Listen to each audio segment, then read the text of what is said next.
Bonjour à toutes et à tous, bienvenue à cette cinquième matinale professionnelle du plan local, d'études du plan local d'urbanisme de la ville de Paris. On va commencer pile à l'heure, même avec quelques minutes d'avance, puisque tout le monde a été très studieux ce matin. Merci à toutes et à tous. Je m'appelle Robin Rivaton, je suis le directeur général de Stonal, une société de tech appliquée à l'immobilier. Je suis aussi le fondateur de Real Estate, un think tank là aussi appliqué à l'immobilier, et j'ai eu le plaisir d'être sollicité par la mairie de Paris pour animer bénévolement, cela va sans dire, cette matinale ce matin.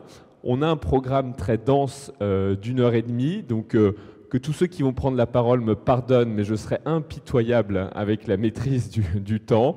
On va commencer par une petite présentation sur le PLU avec des élus, puis ensuite avec des professionnels de l'urbanisme, puis ensuite on aura l'occasion de présenter une initiative extrêmement intéressante autour de l'architecture parisienne exemplaire, et puis surtout de prendre dans cet intervalle un maximum de vos questions pour pouvoir y apporter des réponses. Toutes les questions ne seront pas prises, ce ne seront pas répondues de manière individuelle, on va essayer de les regrouper, donc n'y voyez pas de contraintes, mais on va être obligé pour tenir le temps. Et puis dans un premier temps et tout de suite, j'appelle Lamia El Haraj, la première adjointe en charge, l'adjoint en charge de l'urbanisme, porteur du plan local d'urbanisme et surtout de la délégation de l'accessibilité universelle qu'elle a conservée de ses anciennes fonctions. Merci beaucoup Robin. Voilà, il y a des problèmes politiques qui ont commencé pour moins que ça. Donc non, je ne suis pas première adjointe de la ville de Paris. J'ai en revanche l'honneur et le plaisir d'être l'adjointe à la maire de Paris en charge de l'urbanisme, l'architecture, le Grand Paris, l'accessibilité universelle et les personnes en situation de handicap. Et je dois vous dire à quel point je suis ravie d'être avec vous ce matin, ravie que vous ayez répondu si nombreux présents à cette invitation. Et je dois constater, donc c'est le premier gros événement qu'on organise ensemble, que vous êtes extrêmement ponctuels. Donc j'ai l'habitude du quart d'heure de retard, là c'est plutôt le quart d'heure d'avance, donc on a avancé un tout petit peu le démarrage de cette matinée. D'abord, permettez-moi de vous dire quelques mots pour introduire un petit peu cette matinée qui avait vocation à réunir l'ensemble des professionnels du champ de l'architecture, de l'immobilier, de l'urbanisme, pour partager ensemble un moment qui est extrêmement important, un peu en avant-première, puisque nous nous apprêtons à voter au prochain Conseil de Paris, donc celui de la semaine prochaine, le plan local d'urbanisme bioclimatique. Et il nous semblait important d'abord vous en dire quelques mots, et puis vous proposer de cheminer ensemble dans la concrétisation de ce PLU qui sera exécutoire immédiatement après le contrôle de légalité, et donc a priori à partir du 28 ou du 29 novembre, je parle sous le contrôle de la direction de l'urbanisme. Et donc l'objectif de cette matinée, c'était de vous proposer une initiative, j'y reviendrai à la fin de nos échanges, une initiative qui a vocation à démontrer, à montrer de façon très concrète à quel point ce PLU va transformer la ville, mais à quel point il est un outil pour recréer, créer, imaginer la ville de demain en tenant compte de l'ensemble des contraintes que j'évoquerai juste après. D'abord, permettez-moi de vous rappeler l'importance historique de ce moment qu'on s'apprête à vivre, qui est celui du vote du PLU bioclimatique. C'est sans doute l'outil le plus puissant de la conception de la ville pour les 20-25 prochaines années. C'est un outil qui est éminemment important pour vous en tant que professionnels, pour nous en tant qu'institution territoriale et aussi pour nous en tant qu'élus avec la vision politique que nous souhaitons porter pour la ville en tenant compte d'un ensemble de contraintes que je vais évoquer. Donc ce PLU se veut être une véritable feuille de route pour Paris.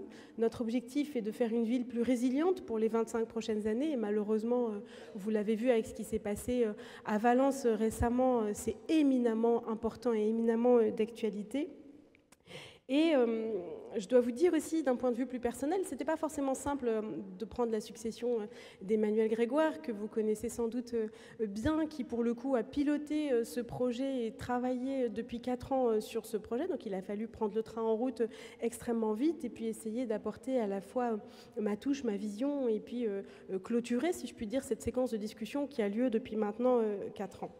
Permettez-moi de commencer aussi par des remerciements. Donc remercier d'abord l'ensemble des équipes qui ont travaillé sur ce projet. Je pense notamment aux équipes de la direction de l'urbanisme, à tous les agents qui ont travaillé de façon très minutieuse, très fastidieuse. Je dis souvent c'est un travail de dentelière, parcelle par parcelle, sur ce PLU bioclimatique, qui ont aussi pris en compte l'avis des 68 000 citoyens qui ont contribué, qui ont fait des propositions dans le cadre de ce PLU. C'est absolument colossal. C'est 12 000 réponses à l'enquête publique.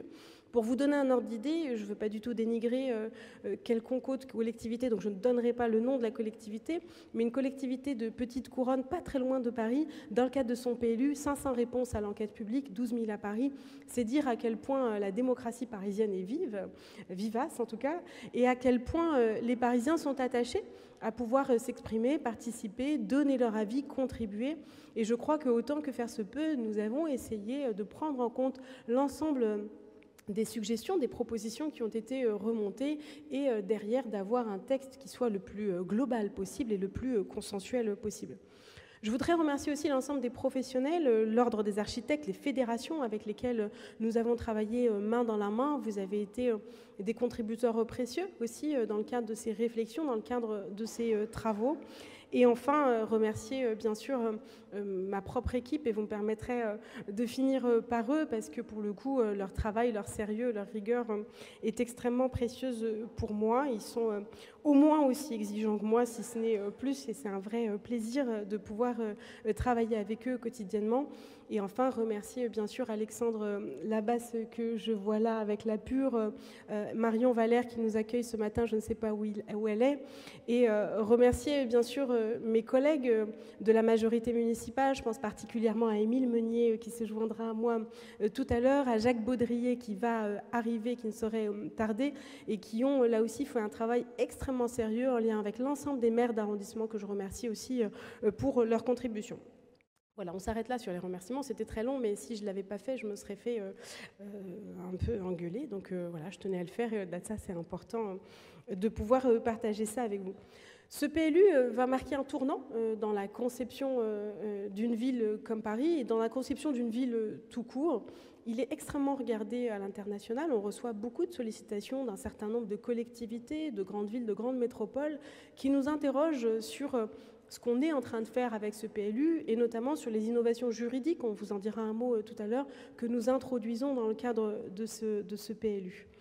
Il va, je pense, faire date puisqu'il introduit aussi un certain nombre de notions, typiquement la servitude de mixité fonctionnelle, donc comment est-ce qu'on va, dans les immeubles de demain, mixer du logement avec du bureau, les externalités positives qui ont vocation à encourager les professionnels que vous êtes à entrer dans cette démarche bioclimatique dès l'examen du permis de construire, et les zones de l'habitat, non pas dans un objectif de dire non au bureau, mais plutôt de dire pour que le bureau puisse continuer de se concevoir et d'exister à Paris, il faut qu'il soit accompagné d'une part de logement.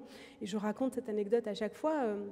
La plupart des chefs d'entreprise, la plupart des organisations patronales, quand elles m'interrogent, quand elles m'interpellent sur, ou quand on échange tout simplement sur leur réalité et leurs problématiques, ils me disent que leur principal problème à Paris, c'est que leurs salariés ne peuvent pas se loger. Donc ça devient, je dirais, un enjeu majeur pour les prochaines années.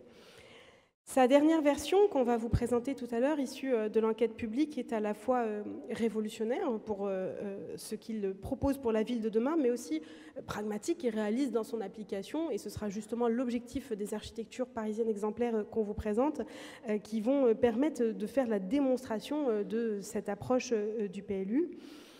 Aussi, peut-être reprendre un peu le fil de ma très longue introduction, j'en suis navrée d'avance, mais c'est la première fois qu'on échange ensemble sous ce format, donc c'est aussi important de pouvoir poser ensemble le cadre. La réalité qui s'impose à nous, et je commence toujours en disant ça, c'est que demain, il fera le même climat à Paris qu'à Séville. Et je pense qu'au-delà de nos engagements personnels et professionnels, nous avons une réalité de vie. Nous sommes tous dans nos vies, par ailleurs, parents, enfants, oncles et tantes, grands-parents d'une nouvelle génération qui arrive. Et la question qui se pose à nous, c'est est-ce que nous acceptons d'être la génération qui expliquera à nos enfants, à nos petits-enfants, qu'ils auront un risque d'être asthmatiques 30% supérieur à d'autres générations ou à d'autres générations d'enfants en dehors de Paris? Est-ce que nous accepterons qu'encore aujourd'hui, 2500 personnes par an meurent dans Paris intramuros à cause de la pollution? Est-ce que nous sommes la génération qui, par son inaction, viendrait expliquer que l'augmentation des cancers liés à la pollution environnementale est une fatalité à laquelle nous acceptons de nous résoudre? Je crois qu'aucun de nous ne peut répondre oui à ces différentes questions, et je crois que notre responsabilité, elle est là, à ce moment-là. C'est comment est-ce qu'on est en capacité d'adapter la ville au changement climatique? Comment est-ce qu'on est en capacité de continuer à faire de Paris une ville qui reste vivable pour le plus grand nombre? Nous sommes confrontés à une autre problématique qui est celle de la baisse du nombre de logements accessibles à Paris pour différents problèmes. D'abord, il y a de moins en moins de Parisiens à Paris pour plusieurs raisons. Une réalité démographique, je le rappelle, qui est quand même nationale avec une baisse de la natalité importante qui nous amène à constater de fait qu'il y a de moins en moins d'enfants à Paris. Et puis une ville qui reste extrêmement chère en termes de coût du foncier ou de coût du logement et qui donc ne permet plus à un certain nombre de Parisiennes et de Parisiens de pouvoir se loger à Paris. Autre problème, celui des logements vacants, où clairement aujourd'hui nous n'avons pas les moyens juridiques de lutter contre cette problématique. Et je vous disais que c'était un PLU qui était très regardé à l'international. J'ai accueilli il n'y a pas longtemps ici même la maire de Copenhague, qui me disait qu'eux, à Copenhague, il n'y avait pas de problématique de logements vacants. Je lui ai dit, mais enfin, comment tu fais? Elle m'a dit, c'est très simple, nous, on a, pour endiguer la problématique du logement vacant, on a soit de la délation, je lui ai dit que ce n'était pas vraiment comme ça qu'on procédait à Paris, soit l'observation des consommations énergétiques des logements. Et quand il était constaté que le logement était vide, vous étiez convoqué pour vous expliquer sur pourquoi est-ce que votre logement était vide. Et au bout de 3 avertissements, on mettait quelqu'un chez vous. Donc je lui ai dit que j'en rêverais, mais que je n'étais pas sûre de pouvoir qu'on puisse faire ça à Paris demain. Mais pour vous dire qu'il y a quand même des collectivités, des pays qui sont beaucoup plus engagés sur cette question du logement vacant. C'est, je parle sous contrôle d'Alexandre, 262 000 logements aujourd'hui vacants à Paris. Donc 262 000 logements, si vous le transposez en nombre de personnes qui pourraient y vivre, si on considère qu'il y a à peu près 2,5 personnes par foyer, autant vous dire qu'on est sur un nombre colossal de Parisiennes et de Parisiens qui pourraient s'installer ou se réinstaller à Paris si on arrivait à endiguer le logement vacant. Et vous rajoutez une autre problématique qui est celle des meublés touristiques, donc notamment les grandes plateformes type Airbnb qui sévissent de plus en plus, notamment dans certains quartiers. Et en dépit à la fois de notre volonté et de notre engagement très fort sur ce sujet, il est aujourd'hui extrêmement difficile, sans une modification de la législation à l'échelle nationale, d'endiguer cette problématique. Ça représente, là aussi je passe sous le contrôle d'Alexandre, près de 30% des logements à Paris-Centre qui sont aujourd'hui du Airbnb. Donc autant vous dire que c'est absolument colossal et c'est autant de familles de moins, autant d'enfants de moins dans la capitale et autant d'opportunités aussi qui nous manquent. Un autre enjeu important pour nous, c'était de préserver cette ambiance village. On parle beaucoup de ville du quart d'heure, je ne sais pas où vous habitez, moi je suis élue du 20e arrondissement, dans le nord-est parisien, j'habite dans le même quartier depuis 15 ans. J'ai déménagé à 500 mètres de chez moi quand j'ai eu mon deuxième enfant. Pourquoi? Parce que j'adore mon quartier, comme énormément de Parisiens. Et contrairement à ce qu'on pourrait imaginer quand on n'est pas parisien, en réalité, on vit beaucoup dans notre micro-village autour de chez nous.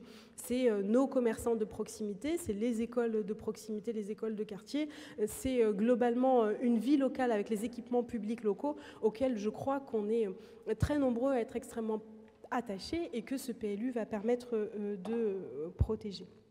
Et enfin, l'enjeu majeur aussi qui se pose à nous, c'est comment est-ce qu'on arrive à préserver l'attractivité économique de Paris. Vous l'avez vu pendant les Jeux, Cette ville a été magnifiée à l'international, elle a été absolument sublimée. Beaucoup de gens qui nous ont dit « mais enfin, Paris n'est pas si saccagé que ce qu'on a pu voir dans les réseaux sociaux ».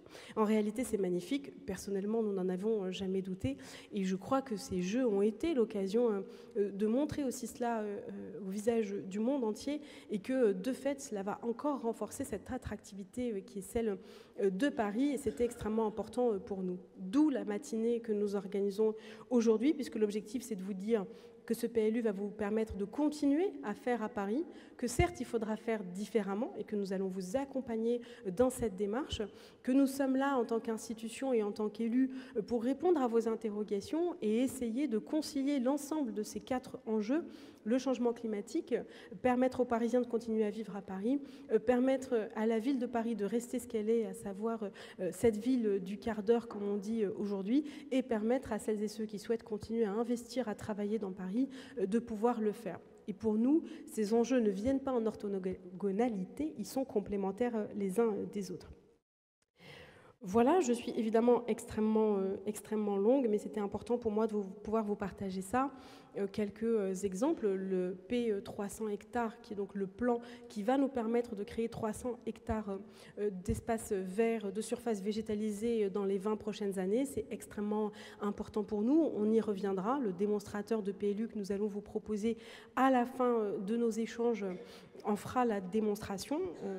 Bah oui, c'est un démonstrateur, donc c'est un pléonasme, pardon, que le droit au logement n'est pas inconciliable avec les enjeux économiques et que la qualité de vie et ce que nous avons pu introduire comme dispositif dans le cadre de ce PLU sont éminemment importants pour permettre de garder de la plus-value à Paris, permettre à vos actifs de continuer à produire de la richesse et c'est, je crois, le sens des interventions suivantes.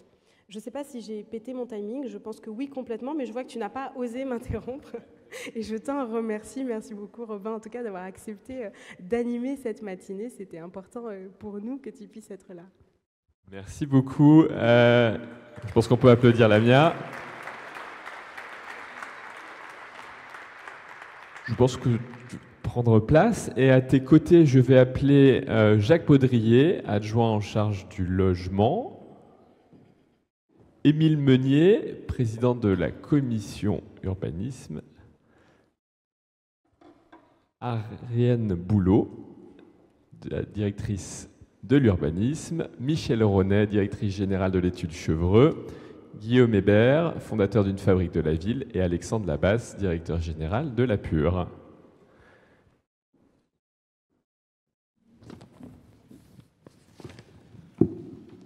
Et nous allons pouvoir débuter la présentation qui est la vôtre. Vous avez normalement le micro et je m'éclipse.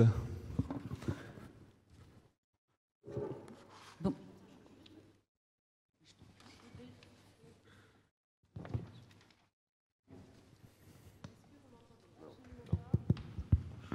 Est-ce que vous... Oui.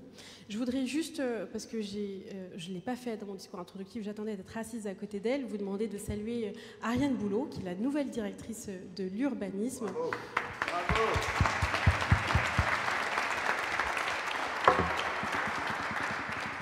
Et qui remplace donc Stéphane Leclerc, qui reste tout aussi précieux et pas très loin de nous, puisqu'il a intégré les équipes du secrétariat général de la ville de Paris. Donc voilà, elle va vous accompagner et donner à voir sa propre plus-value dans cette très belle direction qui est la direction de l'urbanisme. Bienvenue à toi, Ariane.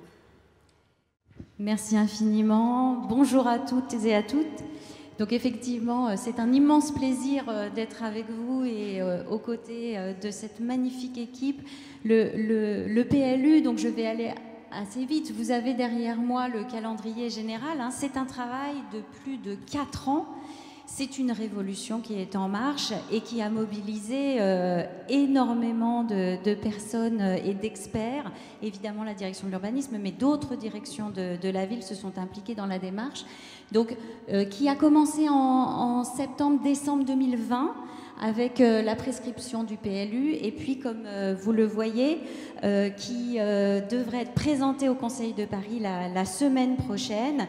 Entre l'été dernier et le vote du PLU, l'enquête publique qui s'est déroulée du 8 janvier au 29 février 2024.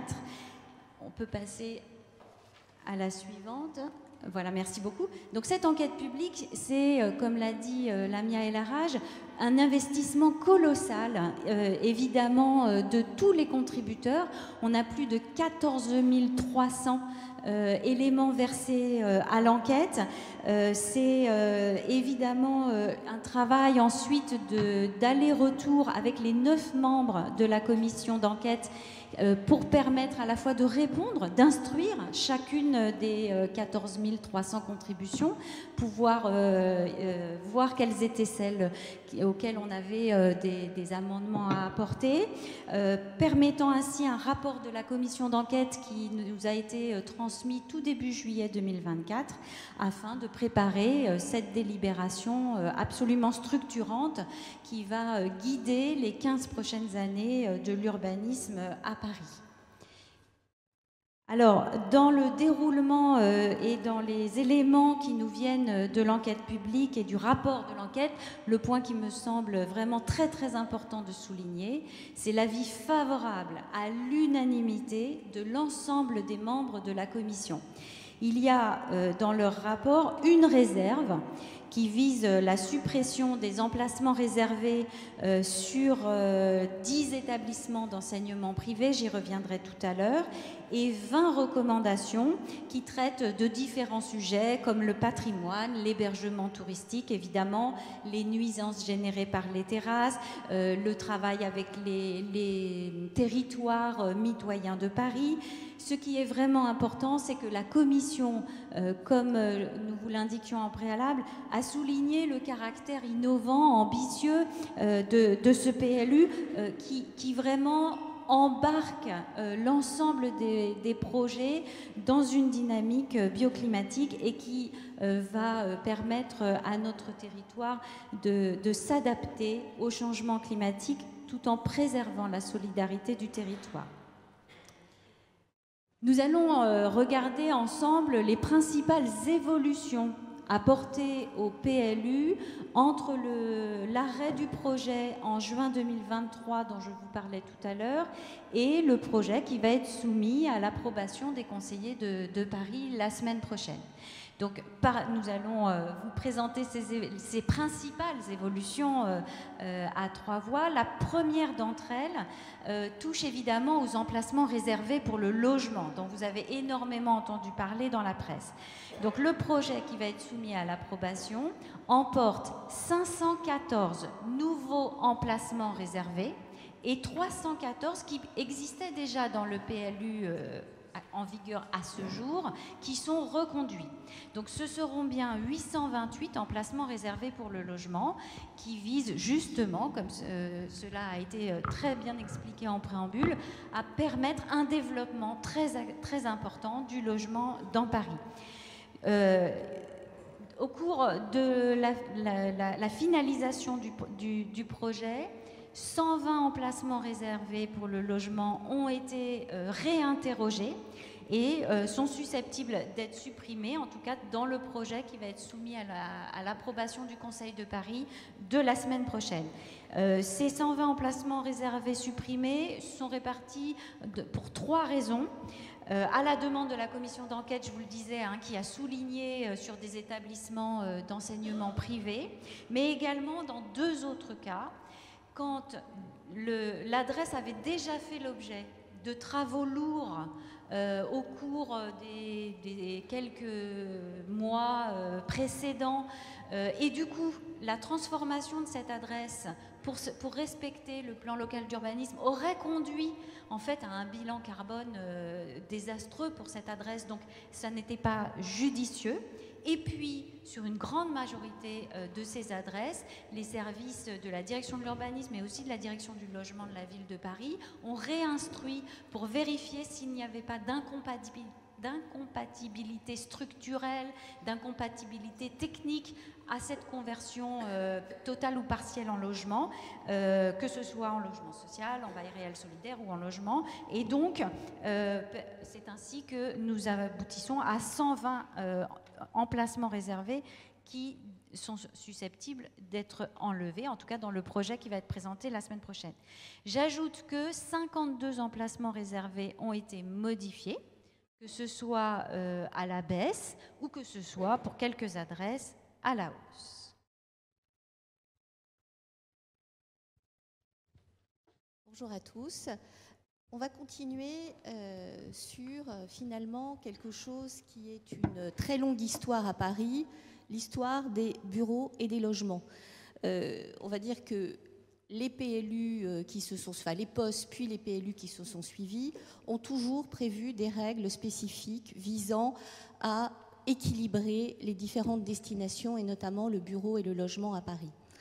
La caractéristique essentielle du PLU actuel, c'est deux choses. C'est que, premièrement, au-delà de protéger le logement, comme c'était le cas dans le PLU actuel, il va s'agir de développer le logement. Parce que ce que le diagnostic a constaté, c'est que les règles qui étaient dans le PLU actuel, même si elles étaient, on va dire, importantes en ce qui concerne la protection du logement, ne sont pas allées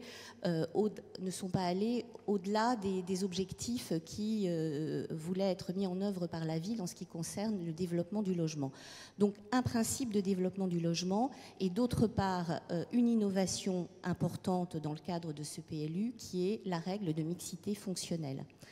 Alors, on va revenir quelques minutes à finalement cet article extrêmement important du PLU, qui est l'article UG 1.4 mixité fonctionnelle, qui se décline sur plusieurs grands principes.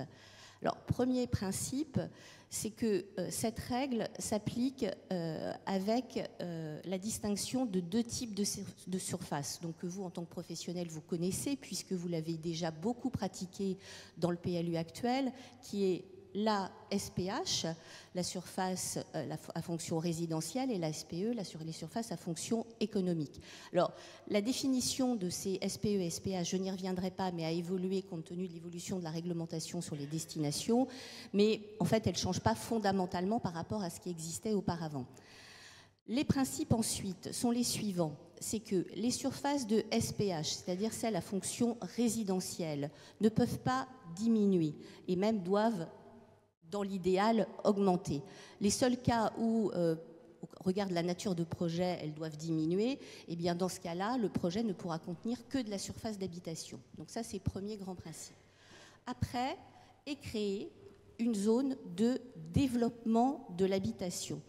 Et dans cette zone de développement de l'habitation va être posé un certain nombre de règles importantes, innovantes. Alors, première chose, premier élément important, dans cette zone de développement de l'habitation, eh bien, la SPE ne peut pas être augmentée. Et donc, la fameuse règle des 10% qui existait dans le PLU actuel a été supprimée.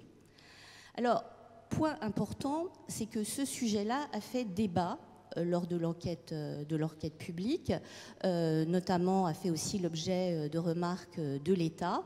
Et donc, dans le cadre du PLU post-enquête publique, et donc qui va être approuvé, la règle a évolué et en fait, il va désormais être possible d'augmenter la SPE dans l'hypothèse où des surfaces de logement à hauteur d'au moins 500 mètres carrés sont créées.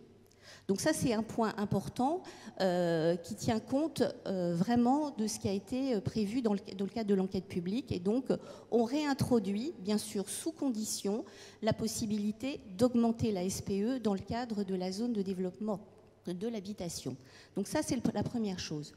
Deuxième chose, et ça c'est la reproduction de l'innovation qui a été mise en place dans le cadre du PLU actuel, c'est la servitude de mixité fonctionnelle qui est introduite, donc qui est introduite pour les projets bien sûr d'une certaine importance, c'est-à-dire les projets qui développent au moins 4500 m² de surface de SPE. Et donc dans ce cas-là, eh bien, au moins 10% de logements doit être créé. C'est la fameuse servitude de mixité fonctionnelle. C'est-à-dire que pour les grands projets, pour les projets importants, eh bien, on doit assurer une mixité des fonctions.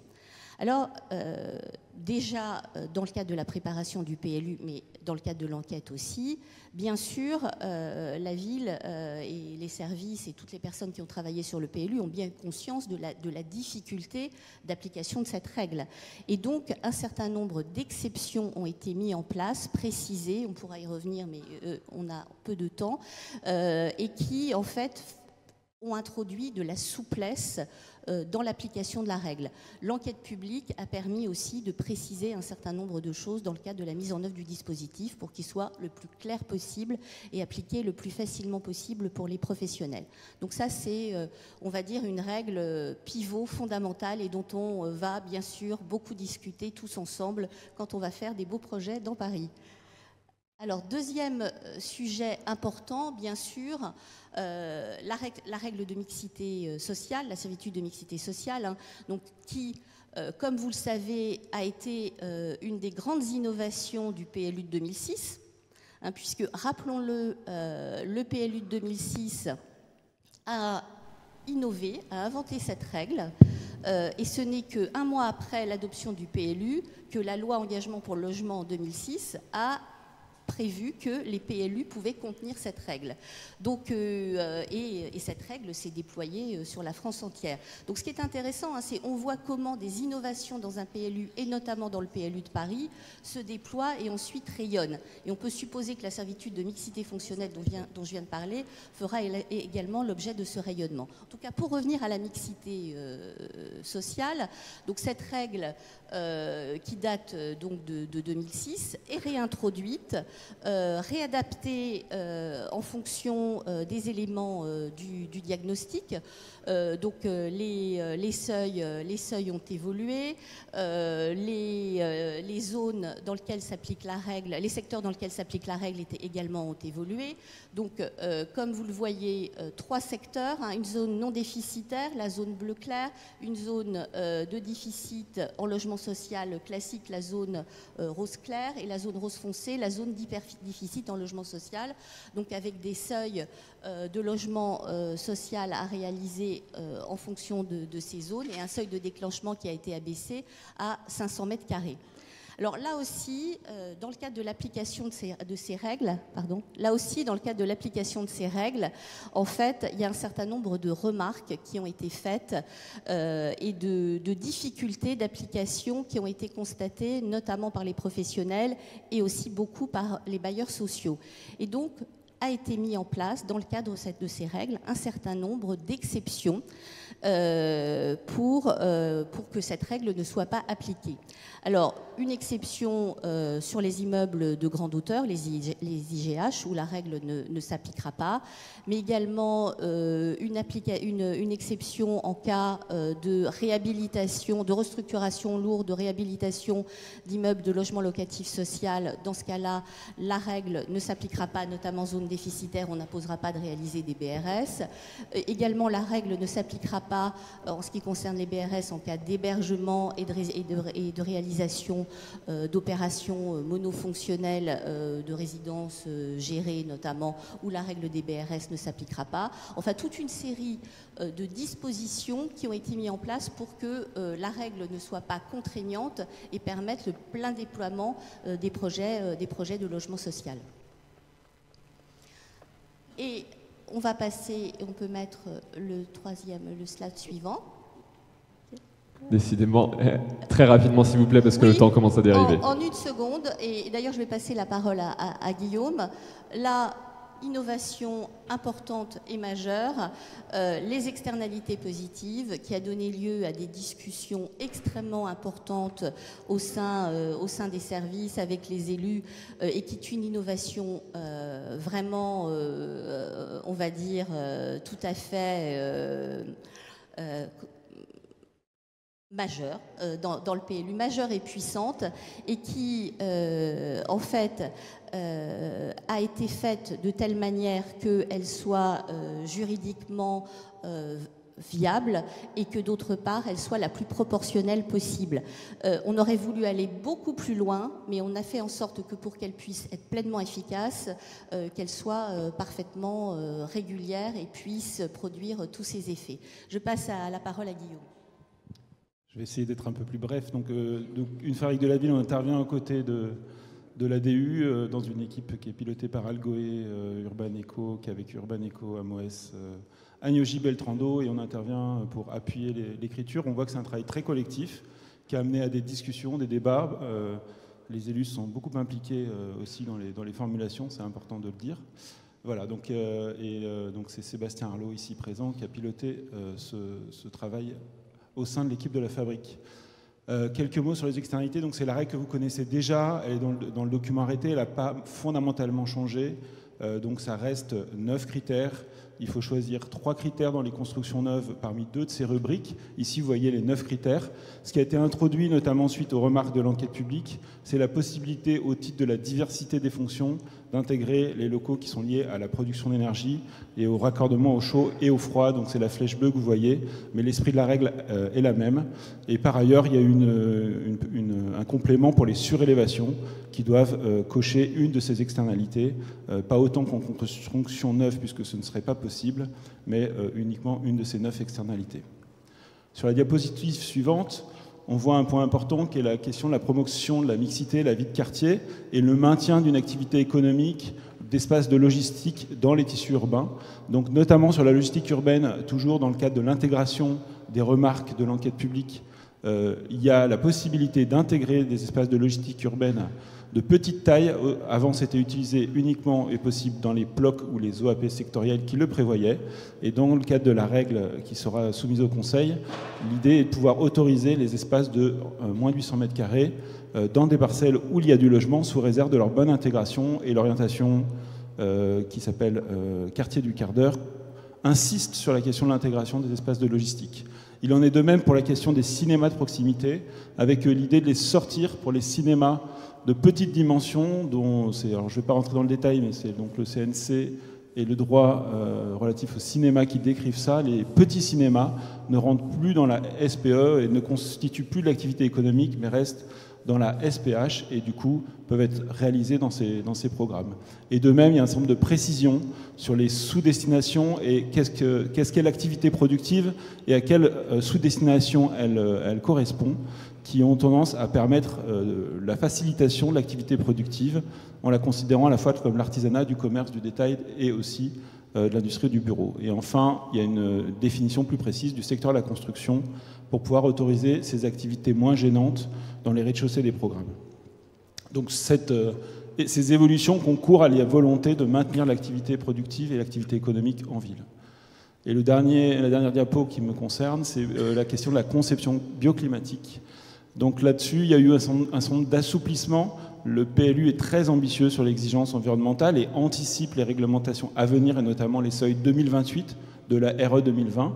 Et suite au travail qui a été mené, aux remarques de l'enquête, il y a un certain nombre d'ajustements qui ont été proposés, qui ne font pas perdre l'ambition, mais qui permettent de réaliser, pour certains projets spécifiques, notamment les très petits logements qui correspondent aux hébergements, souvent résidences, d'avoir une dérogation sur la question du confort d'été. De même, sur la réhabilitation, il y a un certain nombre de points qui ont été rendus assouplis, sachant que, pour rappel, ça a été beaucoup dit dans les précédentes réunions de ce type, la part de la rénovation, de la transformation du bâti existant est l'essentiel des évolutions de Paris. Et quand on regarde les chiffres de l'APUR, Alexandre, tu ne me contrediras pas, depuis 15 ans, l'évolution des constructibilités annuellement, c'est environ plus 0,15% en moyenne. Donc c'est extrêmement faible par rapport aux 133 millions de mètres carrés qui existent déjà à Paris, et donc l'enjeu c'est aussi d'encadrer ces évolutions, et d'où les règles spécifiques du PLU qui n'ont pas spécialement évolué sur les restructurations lourdes. Par contre, il y a un certain nombre de règles qui ont été assouplies, notamment sur les enjeux et l'obligation d'installer des protections solaires en cas de ravalement pour pouvoir faire face aux enjeux climatiques qui ont été évoqués en introduction. Bonjour à toutes et à tous, très heureux d'être là. Comme l'a dit Lamia et Lara en introduction, le PLU bioclimatique repose sur 3 piliers: la question de la programmation, la question de l'efficacité énergétique et la question de la biodiversité et de l'environnement. Moi, je vais vous parler de ce dernier point, biodiversité et environnement. Vous le savez, il y a un enjeu, et je le dis évidemment aussi sous le contrôle d'Émile Meunier, un enjeu quantitatif et un enjeu qualitatif. Et donc c'est aussi l'innovation de ce PLU d'essayer de juguler ces deux, ou d'associer plutôt ces deux enjeux. Ça se fait au travers des OAP, de l'OAP biodiversité, adaptation au changement climatique, que vous connaissez, qui prend en compte la perméabilité des sols, la végétalisation, les espaces à végétaliser, la faune. Ça se fait au travers des prescriptions localisées, EVP, ARP, et ça se fait aussi au travers du secteur de renforcement végétal qui va être inscrit dans ce PLU bioclimatique, avec une nécessité donc demain pour les pétitionnaires, mais je crois que ça répond aussi aux attentes des Parisiennes et des Parisiens en premier lieu et des usagers des bureaux de demain, d'adapter l'implantation des bâtiments pour avoir le maximum d'espaces végétalisés ou de création d'espaces végétalisés, cher Laurent, de maintenir, d'enforcer la continuité des espaces libres et des couronnes ou de favoriser la continuité végétale des parcelles. Si on regarde ce que ça veut dire dans cette traduction, ça veut dire simplement que tout espace libre de construction doit présenter une densité minimale de plantation. Alors comment on va faire pour la calculer? Vous le savez, c'est une unité de plantation qui a été déterminée, et vous le voyez qu'avant et après enquête publique, cette unité de plantation a été modifiée. Donc la valeur attribuée aux différents arbres et végétation a été très souvent augmentée, en tout cas pour les arbres de grand développement, ce qui dit l'ambition de la ville pour les arbres de grand développement. Vous le savez que sur les parcelles d'espace libre non construites inférieures à 150 mètres carrés, il y aura la demande d'un arbre de grand développement, et pour les parcelles supérieures, d'un arbre de grand développement par tranche de 100 mètres carrés. Donc vous voyez, le calcul il est très simple, vous le connaissez, c'est l'unité de plantation, c'est 30 fois la surface d'espace libre de construction divisé par 100. Pour le faire vite, 1000 m² d'espace libre, 30 fois 1000 divisé par 100, 300. Vous devez arriver à 300 en additionnant ces unités de végétation. Non. Le deuxième sujet, c'est la végétalisation du bâti.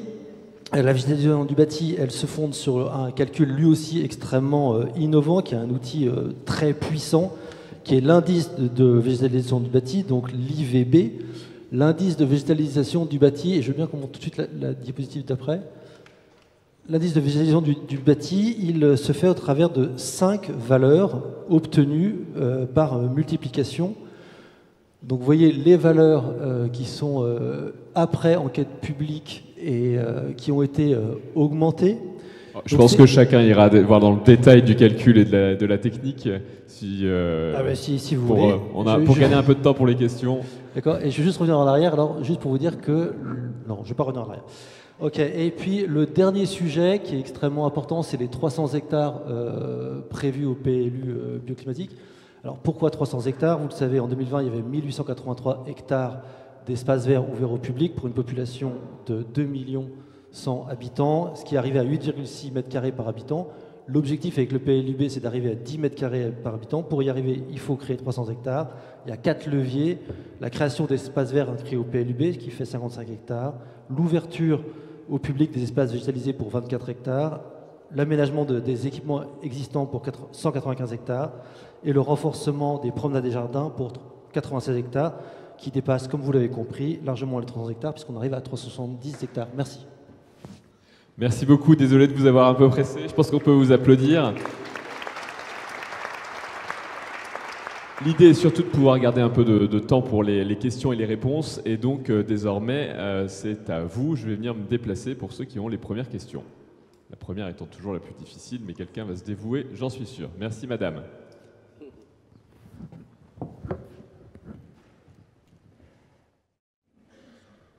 Merci beaucoup, Laïla Gossaï, Adan Avocat. J'avais une question, merci pour cette présentation, et j'avais une question sur la catégorie des opérations de travaux et s'il y avait des précisions qui étaient apportées post-enquête publique, notamment sur les notions de restructuration lourde, reconstruction, etc. On prend plusieurs questions et après on les attribue. Donc si vous avez cette question et que vous la voulez absolument, retenez-la, elle est pour vous. D'autres questions? J'avais la même, Jérôme Lieberman, DTSCC Architecte, sur les surfaces, la définition bien précise, restructuration lourde, etc., les 15%, si c'est toujours maintenu. Et une autre question concernant la végétalisation des cours, les volets extérieurs, etc. Avez-vous eu des accords avec les ABF? Merci. Une dernière question. Pendant un temps, il avait été question de noter les projets. Je voudrais savoir où ça en est, ce dispositif totalement novateur de notation des projets. Si vous pouvez reposer la deuxième question, ou la première de la deuxième question. Je recommence. Nous avons toujours en réhabilitation des problématiques avec les architectes des bâtiments de France pour valider la végétalisation des cours parce qu'ils ne veulent pas les végétaliser. Et la même chose sur des architectures spécifiques. On n'a pas toujours la validation de mettre des volets extérieurs ou ce genre de trucs. Très bien. Sur la première question, sur laquelle est catégorie d'opération, qui veut se lancer? Avec Guillaume, très court. Les définitions ont évolué, ont changé pour essayer de tenir compte le plus possible des remarques. Et en tout cas, sur la question de la restructuration lourde, il est clairement dit que tout ce qui va être travaux de performance énergétique, de mise aux normes, etc., n'entreront pas dans le champ de la restructuration lourde. Je laisse la parole à Guillaume pour compléter. Non, ça reste dans les dispositions générales et les définitions qu'on retrouve. La définition et la restructuration lourde restent liées à une évolution substantielle quantifiée à 15% des structures existantes. Et voilà. Mais celle-ci, elle n'a pas évolué. Hors fondation. Et tout le monde se penchera dans la lecture de ces nouvelles définitions. Sur la deuxième question, sur l'accord préalable des architectes des bâtiments de France sur certaines opérations de végétalisation des cours ou d'extérieur sur les volets. Les ABF,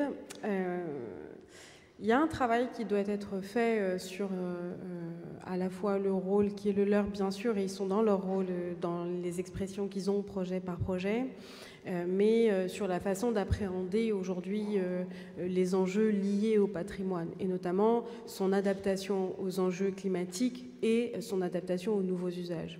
Je pense qu'il y a une évolution qui va se faire, en tout cas qui devra se faire, parce que on a fait un petit test là, à l'Académie du Climat sur la végétalisation de la toiture en zinc de l'Académie dans le cadre d'une expérimentation. Les résultats sont plus que probants, ils sont plus qu'explicites et j'ai la naïveté de croire qu'il va falloir intégrer cette démonstration qui a été faite dans les futures réflexions de projet. On va vous en redire un mot tout à l'heure, notamment dans le démonstrateur de PLU qu'on va vous présenter, mais l'objectif est que les ABF puissent travailler avec nous dans le cadre de ce démonstrateur afin, dans le cadre d'une expérimentation qu'on va un petit peu étendre, on puisse ensemble faire le constat que c'est une nécessité absolue aujourd'hui d'adapter notre patrimoine aux enjeux d'usage et de changement climatique. Bonjour, je vais vous répondre sur ce sujet. Vous avez évoqué les occultants. Donc, Jacques Baudrier, je suis adjoint à la maire de Paris en charge du logement. On a déjà l'expérience du dialogue avec l'ABF sur toutes nos restructurations de logements sociaux, requalification, plan climat. On a déjà livré 35 000 logements entièrement rénovés. Et le taux d'occultants, entre avant rénovation plan climat et après, on est passé de 38% à 92%. Vous voyez, dans le dialogue, on arrive quand même à poser des occultants pratiquement sur toutes les fenêtres. Et on s'est donné pour objectif, dans le cas du PLU, du plan climat, que d'ici 10 ans, 100% de nos logements sociaux aient des occultants. Donc on va continuer le dialogue pour que ce taux de 91% atteigne 100. Mais vous voyez, on est quand même pas très loin, quoi. Très bien. Et sur la dernière question sur la notation des projets?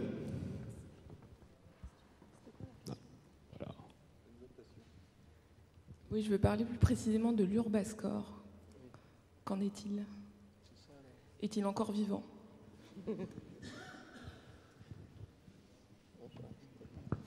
Peut-être répondre qu'il y a un dispositif qui va être présenté tout à l'heure qui est dans l'esprit d'Urbascore mais qui a évolué dans sa forme et dont l'Urbascore, il y a eu des réflexions de travail et ça va vous être présenté tout à l'heure sur les projets exemplaires parisiens. Très bien, on peut en prendre encore 2 questions.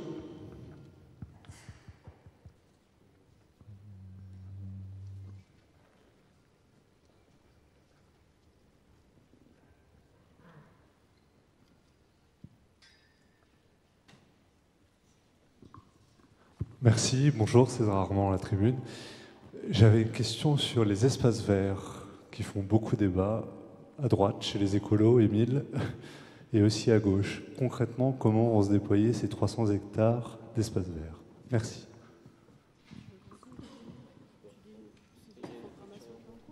Est-ce qu'il y a une autre question? Oui, il y a une autre question ici.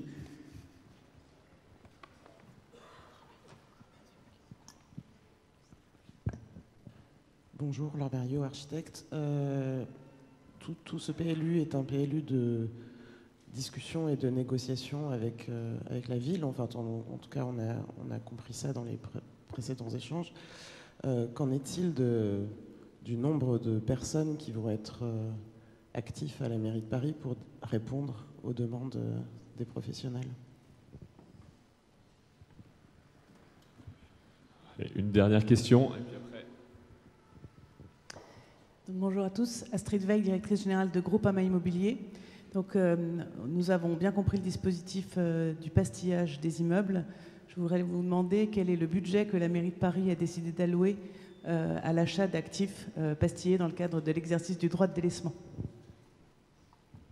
3 questions. 3 questions. Et donc la première sur les 300, sur la végétalisation et les espaces verts. Qui veut se lancer? Je veux bien. Donc je m'appelle Émile Meunier, je suis président de la commission urbanisme et je suis ici au nom de mon groupe, les écologistes du Conseil de Paris. Et je vais répondre précisément à la question, mais avant ça, je voulais quand même dire un petit mot au nom de mon groupe parce que je tenais à ce qu'on puisse vous présenter une majorité unie et soudée pour porter l'urbanisme de l'avenir.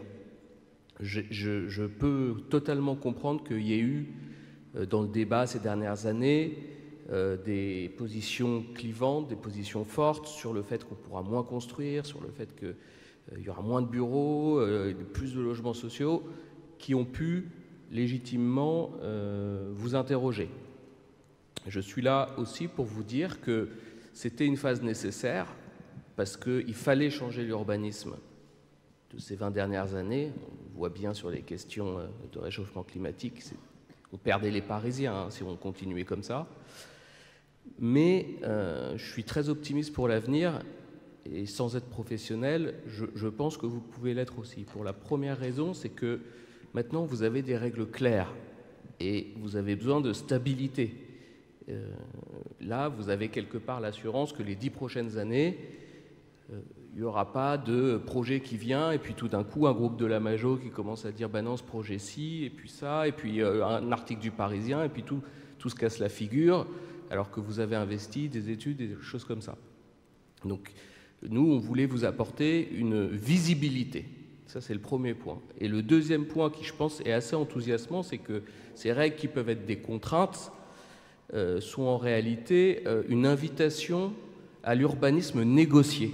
Moi, je crois beaucoup au corps intermédiaire, à l'intelligence du terrain, et avec à la fois les externalités positives, à la fois toute la logique de transformation plutôt que de destruction-reconstruction, en réalité, va devoir se nouer un dialogue qui existe déjà, mais se renforcer un dialogue en amont des projets, avec évidemment la direction de l'urbanisme, mais aussi avec les citoyens, et ainsi penser l'urbanisme à plusieurs. Et moi, je trouve que ça, c'est assez enthousiasmant, que ce ne soit pas un truc qui vienne d'en haut et on applique et puis ça passe ou ça casse. Donc moi, vraiment, je vois l'avenir de l'urbanisme parisien avec plutôt gourmandise que autre chose. Pour répondre à la question du journaliste très bon journaliste de la Tribune, qui fait toujours des articles très complets que je recommande d'aller lire, Au début, les P300, il faut savoir comment c'est venu. C'était les 10 mètres carrés d'espace vert ouvert au public. C'était une demande forte des écologistes. Très vite, on nous a dit, oui, mais c'est une annonce. C'est un slogan. Dans les faits, ça ne sera pas mis en route. Donc nous, les écolos, on est allés voir les uns les autres. On a dit, bon, maintenant qu'on l'a mis dans le PADD, le document introductif, il faut lui donner vie. Alors comment on va le faire? C'est là qu'est venue l'idée du P300, puisque le P300 se veut vraiment comme une planification, donc, où à la fois on identifie les lieux, donc ça a été dit, il y a quatre grands stocks, si je puis dire, mais aussi les moyens qui sont mis en face, que ce soit des moyens financiers pour l'investissement, pour l'exploitation, ou des moyens humains. Et donc, tout l'objectif de ce P300, c'est qu'à chaque fois qu'on met un tampon P300 compatible sur un petit bout de terrain, ce soit crédible. Et donc, pour apporter cette crédibilité, on a besoin de ce plan. Alors, ce plan, on nous a présenté une première version qui est, je vous le dis, moi je trouve satisfaisante dans sa philosophie et dans ses grandes lignes.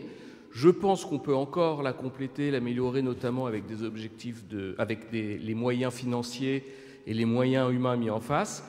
Mais discuter aussi, est-ce que, on en parlait avec Jacques, le cimetière Père-Lachaise, par exemple, aujourd'hui n'est pas comptabilisé, demain le sera. Sauf que c'est déjà un lieu de balade et c'est déjà un espace vert ouvert au public, en réalité. Moi, je plaide, par exemple, pour qu'on ne le mette pas. Ça ne sert à rien de faire une écriture comptable si, en réalité, la situation ne change pas sur le terrain. Mais vous voyez, on parle de ce genre d'ajustement. Mais en tout cas, moi, je crois à ce P300 et vous pouvez compter sur le groupe des écologistes pour en assurer le suivi en règne courte. Voilà. Merci beaucoup. Et ça faisait une parfaite transition avec notre question numéro 2, qui était justement les moyens humains disponibles pour répondre à ce PLU négocié, puisque ce mot de négociation est revenu et dans la bouche des questions et dans vos réponses. Oui, bien sûr. Alors, c'est une question importante parce que pour vous tous, les professionnels, ce document, c'est une vraie transformation, j'ai envie de dire une révolution dans les pratiques. Du côté de la direction de l'urbanisme, ça fait déjà plusieurs mois qu'il y a des doubles instructions qui sont faites des différents dossiers. Et vous l'aurez compris, ça fait un peu un teasing pour la deuxième partie de notre présentation. Mais l'idée, c'est bien d'un accompagnement extrêmement personnalisé, extrêmement fort des équipes de la direction de l'urbanisme et aussi des équipes de la direction du logement pour la partie sur le logement. J'ajoute qu'il y a des outils qui sont en train d'être préparés à votre destination par la direction de l'urbanisme, un SI PLU qui va vous permettre de trouver à l'intérieur énormément de réponses à vos questions, et puis un guide avec des exemples, avec vraiment un mode d'emploi. Mais le point qui est vraiment le plus important, et on va y revenir, c'est vraiment le petit teasing, c'est cet accompagnement que vous connaissez pour ceux qui viennent préinstruire leur dossier à la direction de l'urbanisme et que nous allons muscler parce que ce qui est devant nous, c'est effectivement une transformation qui nous mobilise tous. Et avant de passer à cette phase-là, peut-être la réponse en un chiffre, puisque la question était très précise, très factuelle, donc la réponse de savoir quels sont les moyens disponibles sur le pastillage. Alors, ça, je vais vous répondre sur ce sujet. Alors, il se trouve qu'aujourd'hui, je vous réponds en tant qu'adjoint au logement, mais au démarrage des négociations de PLU, je ne l'étais pas, mais j'étais avec Émile, et puis Emmanuel Grégoire, et puis Lamia en charge pour le groupe communiste de tous ces débats. Et évidemment, comme vous l'avez dit Émile, comme vous l'a dit Lamia, le but était de ne pas opposer les fonctions, mais d'avoir un accord par le haut, une harmonisation par le haut. Donc, dès le départ, on a été d'accord sur l'objectif de végétalisation de la ville extrêmement important, 300 hectares, 40% de surface perméable, donc extrêmement ambitieux, mais sans opposer à nos autres priorités que sont le logement et les équipements publics. Donc évidemment, dès le départ de nos échanges, le sujet des moyens, la question que vous avez posée, enfin moi, en tant que représentant, c'était Yann Brossat à l'époque, adjoint au logement, la question des moyens pour produire le logement, évidemment, était au cœur de nos préoccupations. Alors déjà, il y a un signal au cours du temps, budget après budget, dans le cadre des évolutions de nos échanges, En 2020, on était à 100 à 150 millions de comptes fonciers logement. Le budget dont je dispose cette année est de 250 millions d'euros. Donc voilà, donc il y a déjà un certain nombre d'actes qui ont été posés. Et dans le budget de la direction du logement et de l'habitat, il y a des autorisations de programme pour financer le logement social et qui contribuent aussi aux acquisitions par les bailleurs et pas par la ville, qui ont aussi fortement augmenté. C'est-à-dire, globalement, la sphère de subvention au logement social, soit acquisition directe, soit financement des bailleurs pour acquisition, est arrivée à 500 millions d'euros cette année, donc à quasi doublé déjà depuis 3-4 ans.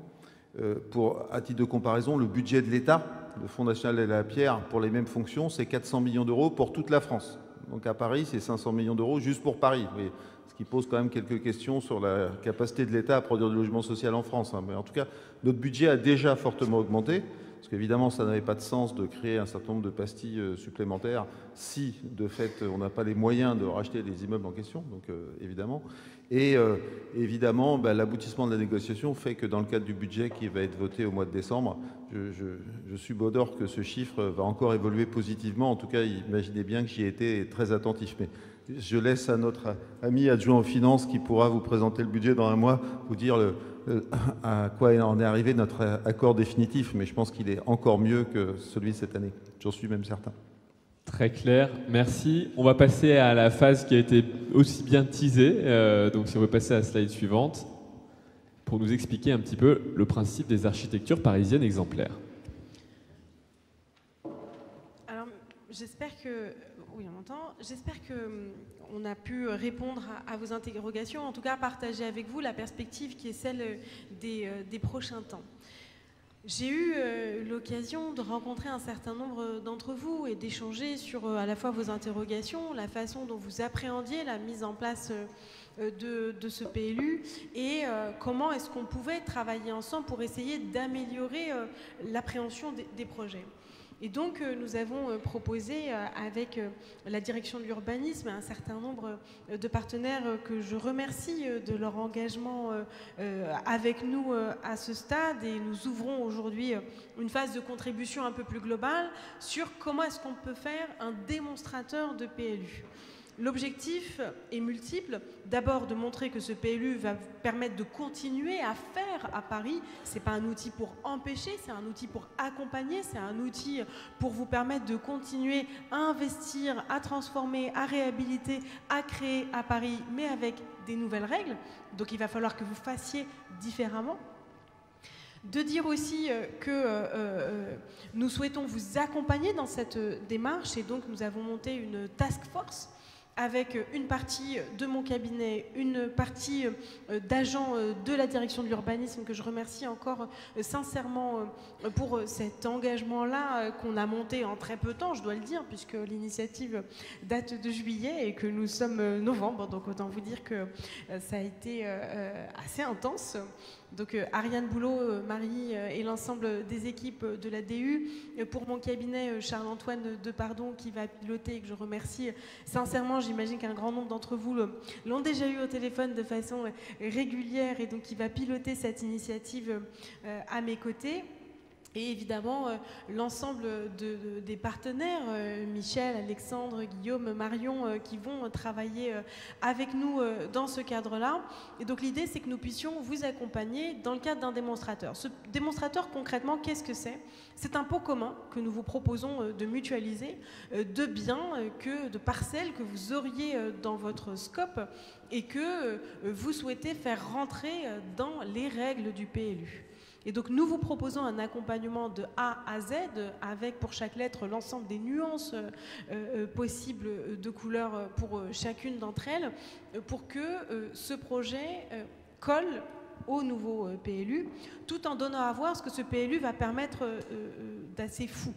Donc on a quelques critères sur lesquels je vais revenir moi politiquement et je donnerai ensuite la parole à Ariane qui l'évoquera d'un point de vue plus technique. Mais ce qui était important pour moi, pour la maire de Paris, Anne Hidalgo, qui m'a confié cette délégation, c'était que dans le démonstrateur de PLU, on puisse cocher un certain nombre de cases. Les cases liées à la surélévation, on ne l'a pas évoqué, mais 1200 adresses ont été répertoriées comme pouvant faire l'objet d'une surélévation à Paris. Les enjeux liés à la végétalisation, je pense à la fois aux cours intérieurs, ça a été évoqué, mais aussi à la 5e façade sur laquelle il va falloir qu'on ait une réflexion.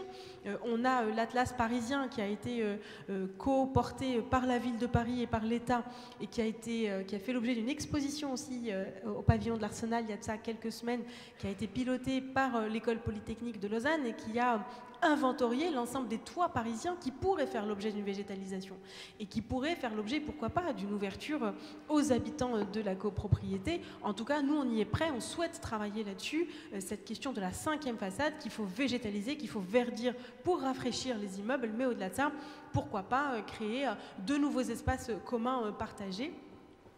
Et aussi, en lien avec ce que vous évoquiez, monsieur, sur les ABF tout à l'heure, je ne voulais pas forcément rentrer dans le détail tout à l'heure, mais je vais le faire maintenant. Nous avons mené une expérimentation à l'Académie du Climat en lien avec une petite association, structure, start-up qui s'appelle Roofscapes, qui a porté une initiative en lien avec les architectes des bâtiments de France de végétalisation de la toiture de l'Académie du Climat, qui est une toiture en zinc, je le rappelle, qui fait l'objet d'une vigilance particulière de la part des ABF. Ils ont fait des relevés de température le 30 juillet sur ce toit. Il faisait, je crois, 34 degrés, si je ne me trompe pas, à Paris, sur le toit. Donc le capteur qu'ils ont placé sur le toit, en zinc, il faisait 67 degrés. En dessous, le toit, donc le fameux dernier étage qui fait l'objet d'aménagement, il y a des gens qui peuvent y habiter, il faisait 57 degrés. Donc concrètement, si on ne fait rien sur les toits en zinc dans les prochaines années, les 2 derniers étages de l'ensemble des bâtiments où il y a des toits en zinc ne seront plus vivables, ne seront plus habitables. Et a contrario, là où il y avait ce toit terrasse végétalisé qu'ils ont apposé, il y avait sur le toit une température qui avoisinait les 47 degrés et en dessous, on était aux alentours de 36 degrés, ce qui est déjà plus acceptable. Et donc, il va falloir arriver à modifier les toits parisiens en les préservant. Bien évidemment, l'idée, c'est d'entretenir notre patrimoine, mais en l'adaptant aux usages et au changement climatique, parce qu'il est hors de question que je sois celle qui assume que dans 15 ans, les 2 derniers étages de tout l'haussmannien ne seront plus vivables parce que nous n'avons pas été en capacité d'adapter ces toits en zinc au changement climatique et qu'on a préféré la pierre aux gens. Je crois qu'aucun d'entre nous ne peut dire le contraire. Donc cette question-là de la 5e façade, la question aussi de la part de réflexion autour du partage des communs. Je crois que ce qu'on a vu pendant les Jeux Olympiques et Paralympiques, c'est que globalement, les Français, les Parisiens, ils ont envie de faire ensemble, ils ont envie d'être en capacité de partager des moments ensemble. Je vais vous donner un chiffre très précis. 26 sites de festivités dans Paris que nous avons voulu dans la ville pour justement permettre à celles et ceux qui n'avaient pas de billets de pouvoir profiter quand même de l'ambiance et de l'engouement parisien. Est-ce que vous savez combien de personnes ont fréquenté ces 26 sites ? 2,5 millions de personnes. 2,5 millions de personnes. Sur la terrasse des Jeux qui était sur le parvis de l'Hôtel de Ville, il y avait parfois 3 heures de queue pour y entrer, c'était absolument incroyable. Et même dans la période entre les Jeux Olympiques et Paralympiques, ça ne désemplissait pas. On avait proposé, bien sûr, on n'allait pas démonter ces sites. On a projeté des séances de cinéma en plein air, des activités physiques, des cours de sport, etc. C'était bondé, bondé, bondé du matin au soir. Ça veut dire que les gens, ils avaient envie de faire ensemble, à l'extérieur, dans un espace partagé, ce que d'habitude, ils font seuls chez eux, tout seuls sur leur canapé. Et donc ça, il va falloir aussi le prendre en compte dans les futurs aménagements de la ville. Donc penser dans le cadre à la fois de cet esprit de vivre ensemble et de partage, mais aussi de l'économie de mètres carrés, comment est-ce qu'on est en capacité de réfléchir à des nouveaux communs dans nos conceptions bâtimentaires. La transformation d'immeubles de bureaux en logements, la mixité fonctionnelle aussi, ça a été évoqué, et puis la façon de s'insérer dans un quartier. Ce concept de ville du quart d'heure, c'est pas qu'un concept, c'est une réalité de vie pour beaucoup de Parisiens. Et donc comment, là aussi, dans nos réflexions, dans l'aménagement urbain, dans nos aménagements d'immeubles, on est en capacité de le réfléchir. Personnellement, je ne veux pas de quartier monofonctionnel à Paris, donc il faut qu'on arrive à concilier l'ensemble des usages. C'est aussi un enjeu de préservation de cet esprit parisien auquel on est tant attaché et de cette qualité de vie, là aussi, qui est extrêmement importante pour la suite. Il y a aussi la part d'innovation dans la réflexion autour des immeubles. Par exemple, à Amsterdam, vous avez énormément de balcons amovibles. Est-ce qu'on ne pourrait pas réfléchir à ce type d'expérimentation à Paris, à ce type d'aménagement à Paris et voilà, c'est déjà pas mal de critères. Et comment on candidate ? Donc aujourd'hui, nous avons déjà dans le cadre d'échanges préalables, puisqu'il a bien fallu qu'on teste auprès d'un certain nombre de nos partenaires qui ont accepté de jouer le jeu, donc quelques partenaires qui vont prendre la parole juste après. La ville mettra sa participation dans ce pot commun avec certains biens. L'État aussi a accepté de jouer le jeu. Les bailleurs de la ville ont aussi accepté de jouer le jeu. Et c'est à date déjà une quarantaine d'adresses qui ont été proposées. Et donc ce qu'on souhaite aujourd'hui mettre en place, c'est un comité de pilotage qui choisira ensemble, qui sélectionnera ensemble une quinzaine d'adresses qui seront les démonstrateurs de ce PLU. Et donc l'engagement que nous prenons, c'est, je disais, de vous accompagner.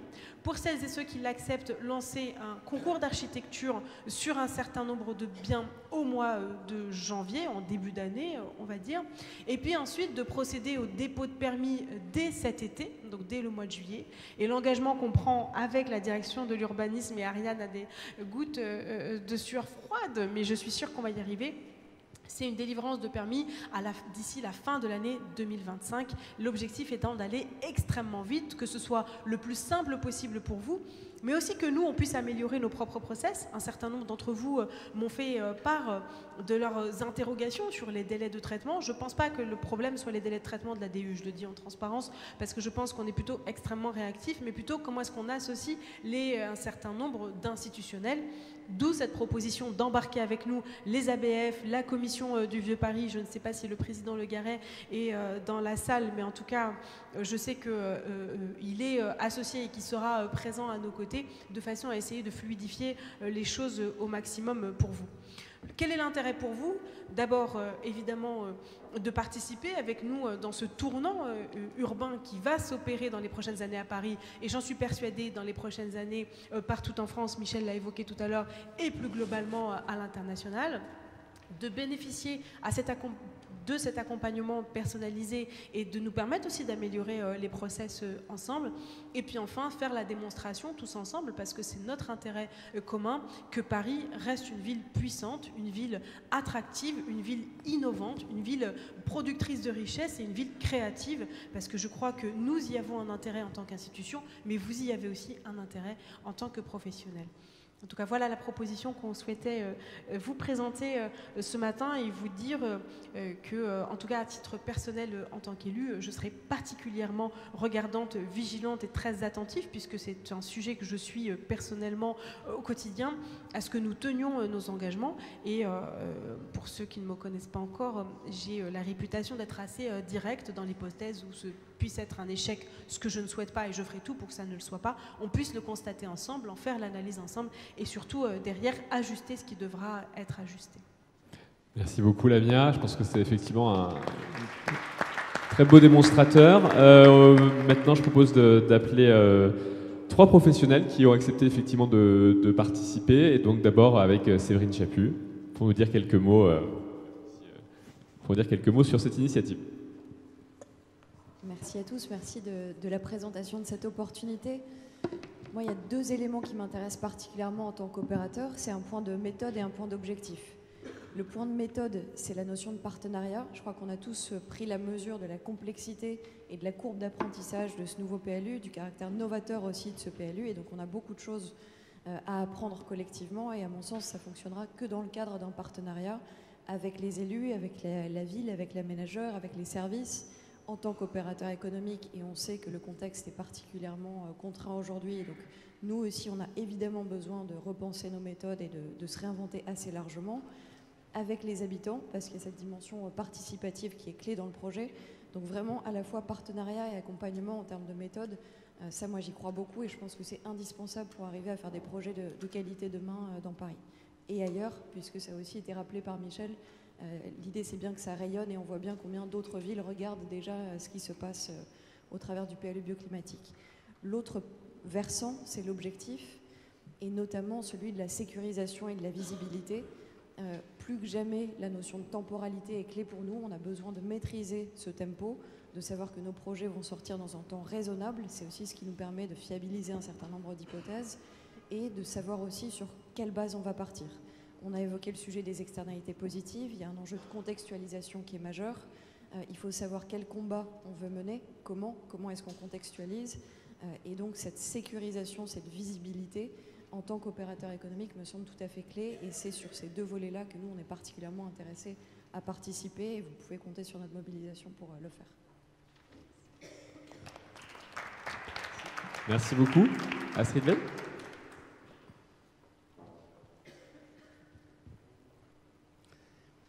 Alors, Groupama Immobilier est un assureur, comme vous le savez, et c'est le premier assureur agricole en France. C'est un groupe mutualiste qui est dirigé par des élus. Et souvent, chez Groupama, les élus sont des agriculteurs. Et chez les agriculteurs, on a fait une seule école, ça s'appelle le BSP, c'est le bon sens paysan.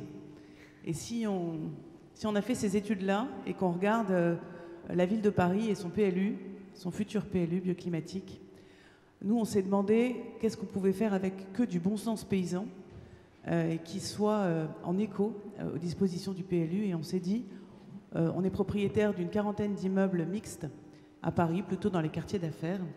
C'est de l'immobilier haussmannien. On n'a pas grand-chose à toucher sur l'enveloppe. À l'intérieur de ces immeubles haussmanniens, il y a des cours. Dans les cours, il y a des voitures. Est-ce que ça, c'est vraiment ce qu'on appelle un immeuble désirable, au sens de ce que les locataires, les habitants souhaitent pour leur ville? Et est-ce que c'est pas un excellent moyen de... Alors moi, je dis pas lutter contre les îlots de chaleur, parce que j'aime pas la lutte. J'aime bien fabriquer des îlots de fraîcheur, parce que je trouve que c'est plus agréable de le penser comme ça. Donc, est-ce qu'on peut pas fabriquer des îlots de fraîcheur? Donc, merci Jérôme pour ta réflexion sur le sujet ABF, qui est un sujet auquel on s'est heurté un certain nombre de fois. Il y a un immeuble qui a une toiture terrasse plate bitumée. Certes, il est très ancien. On a déposé 2 fois une demande d'autorisation administrative pour y faire une terrasse végétalisée. 2 fois, on a eu un non, parce que les ABF nous ont dit « il n'y a jamais eu de jardin, il n'y aura jamais de jardin ». Vous n'avez pas compris la première fois, on vous l'a déjà dit, on vous le dit une 2e fois. Eh bien, la 3e fois, je vais y retourner. Et avec l'aide de la direction de l'urbanisme, nous allons convaincre les ABF d'y mettre une structure amovible Roofscape. D'ailleurs, je suis à titre personnel le mentor de Ethan Lévy. Je ne sais pas si tu es là, Ethan, ou si Roofscape est là. Donc on a déjà parlé de Roofscape, mais on peut faire des structures qui sont amovibles et qui ne vont pas durablement détruire le patrimoine de la ville de Paris d'un point de vue de son histoire et de son architecture. Et puis si on remonte très loin dans l'histoire, il y a une grande partie de Paris qui était des champs, des jardins et des forêts. Et donc on a bien le droit d'aller chercher cette histoire-là, même si elle est un peu plus lointaine. Et donc on va être très concrètement dans l'action. Hein. Donc nous avons un nouveau directeur de développement durable qui est ici, qui s'appelle Mathieu Tamaillon, que nous avons accueilli en mai dernier. Il a écrit une feuille de route très rapidement, il l'a appelée Agir, c'est pas pour rien. Et donc nous avons identifié déjà 8 immeubles dans lesquels nous allons fabriquer des jardins. Je crois qu'il y a peut-être une image que l'on peut déjà montrer. Je ne sais pas si elle est avant cette slide ou après, mais je l'ai vue passer tout à l'heure, donc elle est quelque part. Non, elle est là, à droite. Voilà. Voilà, ça c'est une cour d'immeuble dans laquelle il y avait des voitures. Je ne vous ai pas fait l'affront de mettre avant-après, mais vous imaginez bien ce que ça pouvait être. Et voilà ce que ça sera demain, dans le cadre d'une instruction qu'on fera, j'espère, rapidement. Merci beaucoup. Laurent Dumas. Bonjour à tous. D'abord, je veux dire merci à la ville. Merci de nous proposer un accompagnement. Je pense que tout ça a commencé le 3 février 2016, ici même, quand la maire de Paris a désigné les lauréats de Réinventer Paris, parce que c'était déjà un appel à innover, à faire différemment.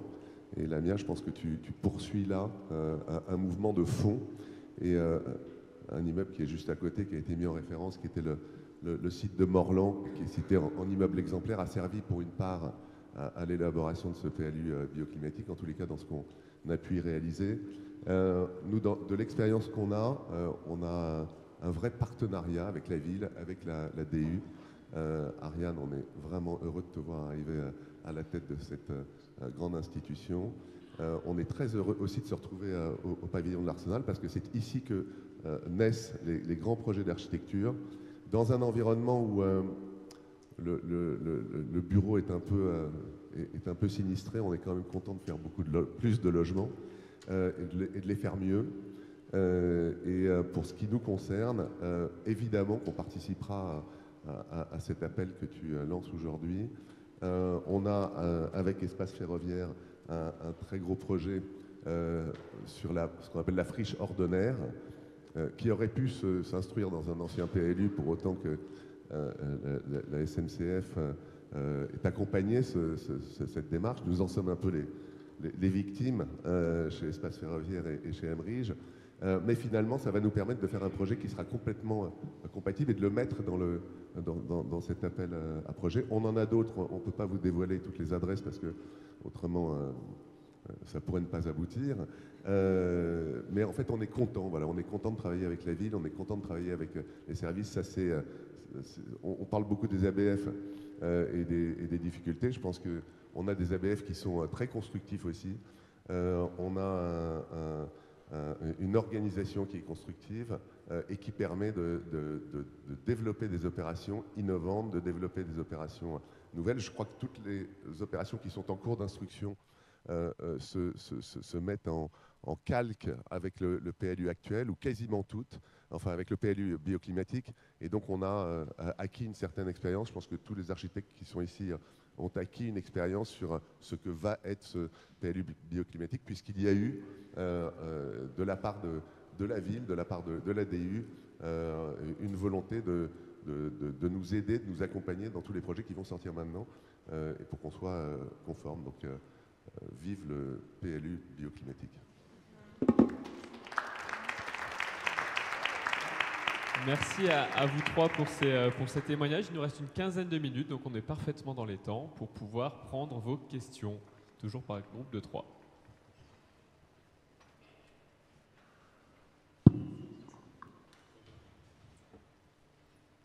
D'être extrêmement clair. En général, il faut commencer par la deuxième question, elle est plus facile.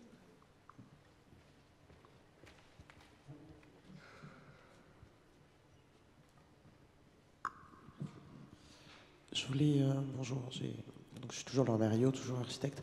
Sur l'appel à candidature pour les projets accompagnés, donc il y a une fin le 17 janvier.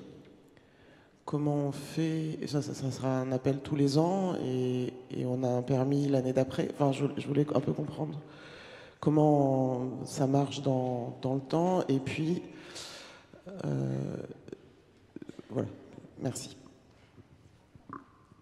Est-ce que ça a déclenché d'autres questions? Non, dans ce cas-là, je pense que... Ah, Alors, moi j'avais une question par rapport à la 5e façade. Donc nous, en tant qu'architecte, on est motivés pour avoir des toitures végétalisées. Par contre, le fait de le mettre en œuvre, ça implique donc de changer la structure pour supporter la terre, et donc parfois ça impose le dépassement de gabarit. Est-ce que est-ce que ce sujet il est clairement repéré dans le nouveau PLU, l'autorisation du dépassement de gabarit pour mettre en œuvre une toiture végétalisée? Et donc voilà, c'était ça ma question. On avait une troisième question.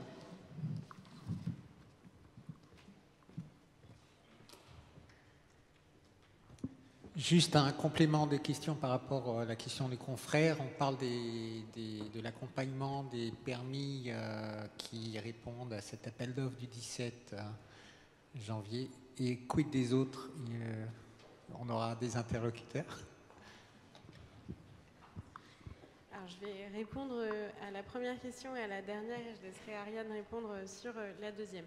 Alors, ça n'a pas vocation à être un appel à projet annuel, hein. Là, l'idée, c'était d'avoir un démonstrateur post-vote du PLU. Même si, depuis déjà quelques temps, les dossiers sont instruits à la lumière des nouvelles modalités, et donc avec cet accompagnement spécifique de l'ADU qui continuera de se faire, Là, l'idée, c'était vraiment d'avoir, je dirais, un démonstrateur, enfin, je ne sais pas comment le dire autrement, vraiment de donner à voir de façon très concrète ce que le PLU va permettre de faire. De pouvoir accompagner dans les premiers temps de la mise en œuvre obligatoire du PLU un certain nombre de professionnels dans le cadre de ce démonstrateur. Et puis, derrière, c'est le droit commun qui va s'appliquer, évidemment, même si les équipes de la DU, monsieur, pour vous répondre, et c'est en lien avec cette question-là, restent extrêmement mobilisés, et je crois que toutes celles et ceux qui ont eu affaire à eux le savent et continueront d'accompagner toutes celles et ceux qui le souhaitent. Là, l'objectif de cette initiative, c'est d'envoyer un signal tous ensemble, en fait. Donc c'est pas tout à fait, je dirais, le projet commun, c'était de donner à voir avec l'engagement des partenaires, avec l'engagement de toutes celles et ceux qui vont s'inscrire dans le cadre de cette initiative, que ce PLU est extraordinaire, qui va faire date, qu'il est possible de continuer à faire, qu'il est possible de faire des choses innovantes à Paris et aussi de faire avancer un certain nombre de perspectives communes. Et ça a été évoqué sur cette question du refus de végétalisation d'un toit. Personnellement, mais après ça n'engage que moi, donc je préfère le dire, je trouve ça complètement aberrant, pour ne pas dire... bon, je ne vais pas dire autre chose, donc je vais rester aberrant. C'est ubuesque quand on voit aujourd'hui l'évolution des températures et le potentiel qu'on a. Je vous invite vraiment à regarder cet atlas, moi ça m'a sauté aux yeux, la quantité de parcelles sur lesquelles il serait possible de végétaliser le toit et donc de réduire la température intérieure, ce serait criminel de ma part, comme ça je ne parle que de moi, de ne pas dire que je vais tout faire à mon échelle pour pousser à ce qu'on évolue sur cette question-là. Il fera 67 degrés sur les toits, enfin je ne sais pas dans quelle langue il faut le dire.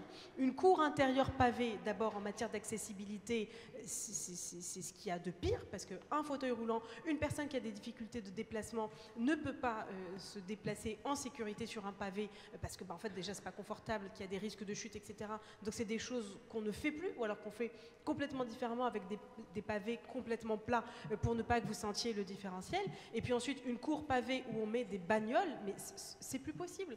27% des Parisiens aujourd'hui ont une voiture, selon les chiffres de l'APUR qui datent de 2020. Donc à mon avis, depuis, on est même en 33%, donc j'évalue plutôt moi aux alentours de 27%, mais c'est une estimation très au doigt mouillé. Mais en gros, moins d'un tiers des Parisiens aujourd'hui ont une voiture. Donc cette question des mobilités, elle se pose aussi. Et je pense que, en tout cas moi pour ma part, comme ça j'engage personne, mais je préfère avoir un petit jardin intérieur dans mon immeuble où je travaille plutôt que d'avoir 12 bagnoles garées que très peu de gens utilisent en réalité. Ça profite à plus de monde par ailleurs. Donc il va falloir avancer. Et je suis persuadée qu'on y arrivera. Et ce sera sans doute difficile, notamment parce qu'on va s'opposer, bien sûr, à tous ceux qui considèrent que le patrimoine, il est figé dans le passé, qu'il ne faut surtout pas le toucher, alors que je pense que le patrimoine, il ne peut continuer à exister dans l'avenir que s'il est en capacité de s'adapter aux usages et au changement climatique. Sinon, il n'y aura plus de patrimoine demain. En tout cas, il n'y aura plus personne pour l'admirer à Paris parce qu'il n'y aura plus d'habitants, parce qu'il fera extrêmement chaud, que ce sera désagréable, qu'on sera dans une ville minérale extrêmement polluée où globalement, nos gamins, le risque principal qu'ils ont, c'est de crever à cause de la pollution.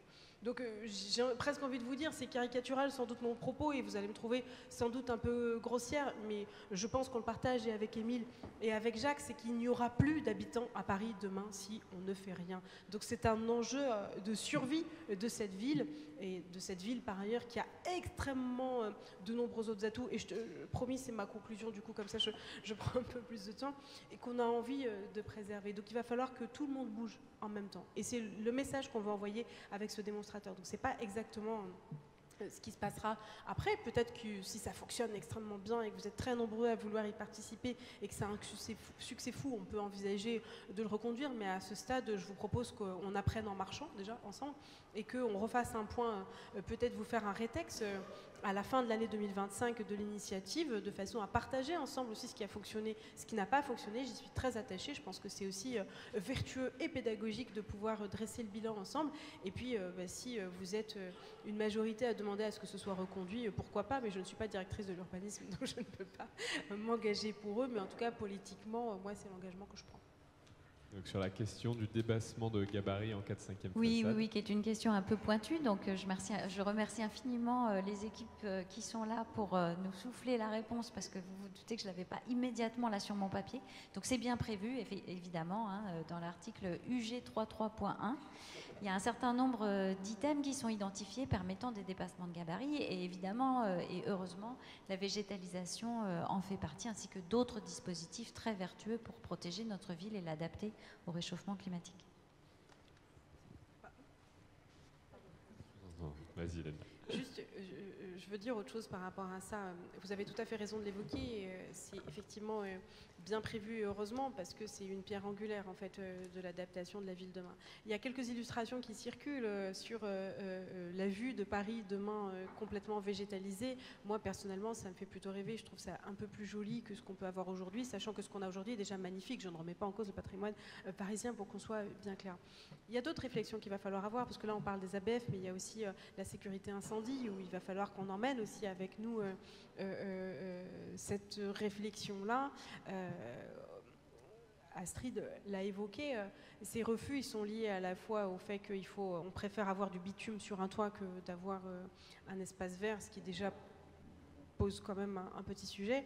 Et puis ensuite, il y a cette question de quand on pose un garde-corps, on ne sait jamais, parce que les enfants ils pourraient avoir envie de sauter par-dessus. Il n'y a pas longtemps, on a inauguré... avec, je ne veux pas mettre en danger nos enfants, hein, qu'on se rassure, mais je veux dire, il y a quand même aussi un peu de bon sens dans tout ça. Et il n'y a pas longtemps, on a inauguré dans le 13e, sur l'ancienne école des mines, ou des télécoms, des télécoms. L'ancienne école des télécoms, justement, une partie donc, dans le cadre du PLU, puisque mixité fonctionnelle totale, et donc une partie réservée à du logement social, une partie à du logement universitaire, donc avec une résidence Crous. Sur la partie logement social, ils ont végétalisé le toit. Ils l'ont entièrement aménagé, c'est absolument magnifique. Donc évidemment qu'ils ont rembardé, qu'il n'y a aucun sujet de sécurité, et ça a été possible là où ce n'était pas possible il y a ne serait-ce que 5 ans. Et là, sur ce bâtiment-là, ça a été possible. Donc ça veut dire que c'est la preuve qu'on évolue. Et qu'en plus de ça, on crée des nouveaux usages et des nouveaux espaces. Moi, personnellement, je suis habitante de Paris. J'ai dans mon immeuble un toit absolument incroyable qui ne sert à rien, qui est fermé. Et je me dis, bah, si j'avais l'occasion le samedi soir de partager un verre avec des copains sur ce toit qui sera sécurisé, végétalisé, aménagé pour permettre de rendre la vie un petit peu meilleure dans une ville où les contraintes de densité sont extrêmement fortes, je pense qu'on aurait une majorité dans la salle pour dire que oui. Juste sur ce sujet de la surélévation, il faut savoir que le compromis sur lequel on a travaillé dès le départ, c'était de végétaliser au maximum la pleine terre pour pousser les curseurs au maximum, mais en contrepartie de se donner de la souplesse en surélévation, déjà pour créer des logements. Aujourd'hui, par exemple, on crée 100 logements sociaux en moyenne par an en surélévation. L'objectif avec ce nouveau PLU, c'est d'arriver à 5 fois plus. Vous voyez ? Parce que surélever des immeubles aussi, bah, ça permet de beaucoup mieux les isoler et aussi de créer le maximum de dispositifs de végétalisation, d'où la règle. Vous avez posé une très bonne question. Donc, tout est fait justement pour favoriser ce type de projet. Et justement, nos bailleurs sociaux, l'AMI a donné un très bon exemple. Dans le cadre de leur projet de requalification plan climat, aujourd'hui, on a déjà livré 35 000 logements requalifiés. Il y a 70 000 de financés. D'ici 2050, on aura rénové l'ensemble du parc. Alors, il y a de très très nombreux projets de végétalisation des toitures systématiques, et c'est le cas aussi sur nos bâtiments publics. Je crois qu'on a fait déjà une plus grande partie des toitures végétalisables de nos bâtiments. Enfin, on a déjà fait la plupart du boulot. Donc c'est une dynamique qui est déjà enclenchée avec plusieurs hectares, voire dizaines d'hectares, et on va continuer. Et justement, ce PLU, c'est pour pousser les acteurs privés à développer ce genre de projet, d'autant plus qu'il faut savoir qu'on est dans le cadre d'une rénovation du parc privé. Moi, je porte, avec mon collègue Dan Lert, le système Éco-Rénovons Paris qui subventionne la rénovation du parc privé. On est à 3 700 logements rénovés par an aujourd'hui. On va être à 15 000 d'ici 3-4 ans. Donc, il y a du boulot pour les architectes. Je pense qu'il y en a quelques-uns dans la salle. Et donc, dans ce cadre de ces projets où on apporte des financements très importants, c'est pour ça que Paris est leader dans la rénovation du parc privé en France, à cause de l'investissement de la ville, ben, on favorise aussi évidemment les projets de végétalisation des cours, des toitures. Donc voilà, donc on amène, il y a les règles du PLU, mais il y a aussi les financements de la ville qui vont aller avec et qui vont permettre de les mettre en œuvre de façon accélérée. Merci beaucoup. On arrive au terme de cette très belle matinée, je pense qu'elle a été très riche d'enseignements. Lamia, peut-être un mot de conclusion pour... Écoutez, vous remercier d'abord de votre présence nombreuse ce matin. J'espère que à la fois l'exposé était clair et que pour ceux qui avaient des interrogations, on a permis d'y répondre. Vous dire aussi l'engagement total de la ville à vous accompagner au maximum, indépendamment de la question du démonstrateur. Nous, on a l'intime conviction que cette ville qui se transforme, elle va dans le bon sens de l'histoire, dans le bon sens du climat, dans le bon sens d'une ville plus agréable à vivre. Et quand vous regardez aujourd'hui le nombre d'usagers du vélo que vous voyez sur les routes, on se dit qu'il y a quelque chose qui est en train de se passer encore. Quand vous voyez aujourd'hui le parc des rives de Seine, je pense qu'aucun d'entre vous, pour ceux qui ont connu avant, ne pense qu'il sera possible demain de remettre des voitures sur cet espace et qu'aujourd'hui, c'est le plus grand parc sportif parisien. Si vous y êtes déjà allé un samedi après-midi, c'est absolument bondé, bondé, bondé. Et on se dit qu'il faudrait fermer d'ailleurs plus de surface, mais j'en dirai pas plus parce que sinon on va croire qu'il y a un projet. Pas du tout, c'est uniquement de la provocation. Donc vous remercier, vous dire qu'on est à votre disposition, mon équipe et moi-même et bien sûr l'ensemble des équipes de la DU. J'espère que vous serez nombreux à participer à cette initiative et vous proposer du coup qu'on se fasse une petite clause de revoyure dans un an pour faire ensemble un point d'étape de cette initiative que nous avons prise et qui fera date, j'en suis persuadée. Merci beaucoup à toutes et tous et à très vite.